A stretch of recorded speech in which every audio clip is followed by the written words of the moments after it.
Jadi akhirnya saudara-saudara, semua yang benar pikirkanlah itu.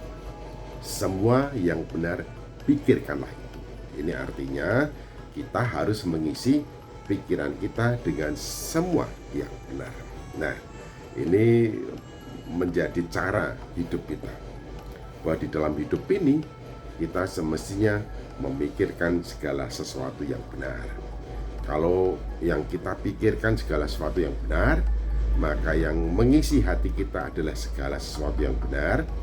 Kecenderungan berkata-kata kita juga benar, kecenderungan berbuat kita juga benar. Umpama seseorang mengalami kegagalan 1, 2, 3 dan berkali-kali. Ada yang mengeluh, ada yang mengumpat, ada yang bersungut-sungut. Tapi ada ungkapan kegagalan adalah pangkal keberhasilan. Dari kegagalan seseorang belajar hal-hal yang kurang tepat, mengapa atau sebab-sebab yang membuat kegagalan itu, sehingga untuk kesempatan lain maka akan menempuh jalan yang berbeda, tidak jalan yang sama yang hanya akan menyebabkan kegagalan lagi.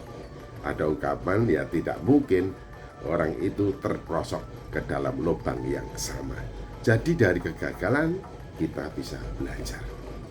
Lalu contoh yang lainnya, di setiap tempat, di berbagai tempat kita mendengar orang-orang itu mengumpat kita, mengata-ngatai kita, mengolok-olok kita, mengejek kita, dan seterusnya. Wah, kalau kita berpikir benar, oh, Tuhan mengizinkan ini saya alami, sesungguhnya adalah untuk menguji kesabaran saya.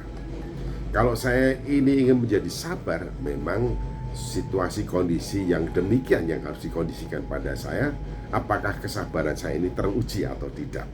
Jadi menghadapi orang-orang yang sinis, orang-orang yang menyinggung, orang yang mengejek dan mengolok-olok, kita bisa mengelus dada dan juga mengampuni orang tersebut. Karena apa? Memang Tuhan sedang membawa kita dalam suasana di mana kesabaran kita diuji. Nah, ini cara berpikir benar. Dari setiap fakta yang kita hadapi, kita selalu mengambil manfaat. Kebenaran apa yang Tuhan ajarkan kepada kita dari dan dalam setiap peristiwa. Wah, ini tepat sekali ya. Demikian juga ketika kita membaca firman Tuhan. Segala tulisan yang diilhamkan oleh Allah bermanfaat untuk mengajar, untuk menyatakan kesalahan, untuk memperbaiki kelakuan.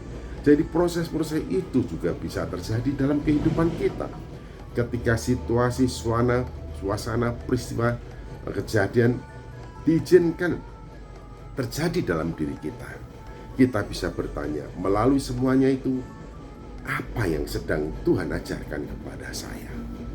Ketika kita mengerti bahwa di balik semua peristiwa itu ada sesuatu yang Tuhan ajarkan kepada kita, kita menangkap pengajaran itu, lalu kita berkata, puji Tuhan, puji Tuhan. Jadi mengembangkan cara berpikir benar dalam segala sesuatu, dalam setiap peristiwa, sama seperti ketika kita membaca kebenaran firman Tuhan, di mana kebenaran firman Tuhan dinyatakan kepada kita untuk mengajarkan kepada kita kebenaran, dan dari kebenaran itu kita mengerti situasi, suasana, kondisi kehidupan kita, hingga bisa menghasilkan pertobatan dan bisa menghasilkan rasa syukur kepada Tuhan.